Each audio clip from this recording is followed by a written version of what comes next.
Hello everyone and welcome for a new Dungeon Defenders 2 video. Today we are having a look at a specific build that I enjoyed a lot to play lately. But first, just a little disclaimer. This build is not a free win condition build and you won't be able to just build your defenses and then sleep and win. And with the recent updates of the game, it seems that developers don't want this to be possible at all anymore. It is simply a fun build to play with a specific theme that looks cool in action and feels rewarding to play. So today's build is the Cold Jungle. To play this build we need to have access to two premium heroes, being the Mystic and the Dryad, in addition to the basic Apprentice and the Huntress. Equipment wise, we need the Mystic to stack as much defense health as possible. The rest of our equipment is not very relevant, just focus on defense health with her. The Huntress needs to have the Toxic Shock legendary bow and as much as possible defense power and defense critical damage. If possible, try to stack as much as you can positive bonuses for the Poison Dart tower and defense critical gens. The Apprentice only needs to stack as much defense power as possible, and if you want, you can pick defense health as secondary stat, but it is not vital at all. He also needs the Frosty Power legendary passive from the Chilling Touch legendary weapon or the Blaster caster. The Dryad needs as much defense power and defense critical damage as possible, on top of maximizing her Hornet stats via her passives. As for spheres, let's review the most important one, and you can fill with whichever you see fit the empty slots left. The Mystic doesn't have any useful sphere for this build, so you can pick whatever you want, it doesn't matter. The Huntress has two key spheres to get for this build. The first is the Poison Dart range sphere 1, being a medium sphere that you can buy twice. This sphere will greatly increase the range of your Poison Dart towers. The large sphere Poisonous Fangs 1 is also vital as it increases the damage of the Poison Dart towers by 30%. Similarly, the Apprentice needs two of the medium Frostbite range sphere 1 to increase this tower range significantly. In addition, he needs a large sphere Freeze sphere 1, which gives a 45% chance of freezing the enemies caught in the beam of the Frostbite towers when it stops channeling.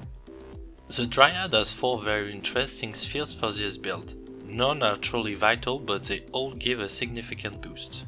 Wall tree range is straightforward and improves the area in which you can build your defenses around each Dryad's trees. The Summoner playstyle sphere increases by 15% every Dryad defense's damage when the Dryad is not in her corrupted form. Finally, critical sting and swarming hornets makes that each hornet nest can spawn one additional hornet, and every hornet has an increase of 10% chance of critical hit. First, we need to put a wall of Viper's Fangs with a Mystic. They will act as a wall, and the larger it is, the more enemies will be sent in the air in a poisonous bubble. Next, we use the Huntress to put a Poison Dart tower on each lane, at a medium distance of our wall. Not too close to avoid explosions and big enemies, but not too far to maximize our damage output. Remember that this tower attacks through walls and the environment, so use that at your advantage to attack the enemies from a very long distance. The Apprentice comes third and adds one Frostbite tower on each lane. This time we want the tower to aim right on the enemy's path, but it should be easy as this tower has a very high range, especially with the appropriate spheres. Lastly, the Dryad needs to set up one overtree behind each wall of defenses, and then two Hornets' nest as far away as possible of the walls, but still in range of the Frostbite towers. The idea is that the Frosty Power passive will boost the Hornets' damage significantly as the enemies arrive towards the nest. Depending on the map, you will have more or less defense units left. You have several options to spend them. The first is by building an additional Hornet nest for each lane. The second is by adding an additional Frostbite tower to amplify the effects of Frosty Power when there are several enemies coming on the lane, and to slow and freeze more enemies. Lastly, you can put a snake sense on each lane just before the hornet nest to slow enemies even more and add some crowd control effect.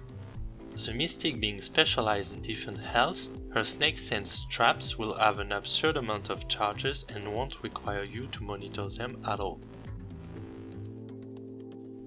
Several heroes to play as combat heroes can synergize well with this build. First, and most notably, the Dryad can be very helpful since her corrupted form can enrage the hornets to make them much deadlier. On top of that, heroes with good abilities to take care of stronger enemies are interesting as this build is mostly effective against big crowds. This build looks and feels good to play.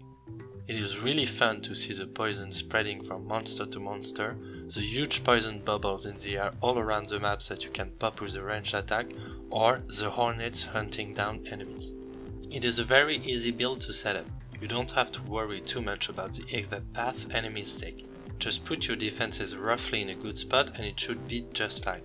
On top of that, this build can be easily set up as a team. Each member of the team can fill only one of the 4 builder role or several.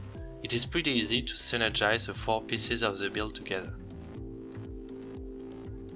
This is yet another Poison Dart Tower build. If you don't like to play this kind of build because of how overpowered this tower is, then you will probably not enjoy that build very much.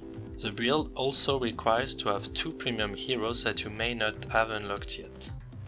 And lastly, the build has some weak spots, such as enemies being grounded, huge chaotic waves of explosive kobolds, and very big waves of flying enemies at once.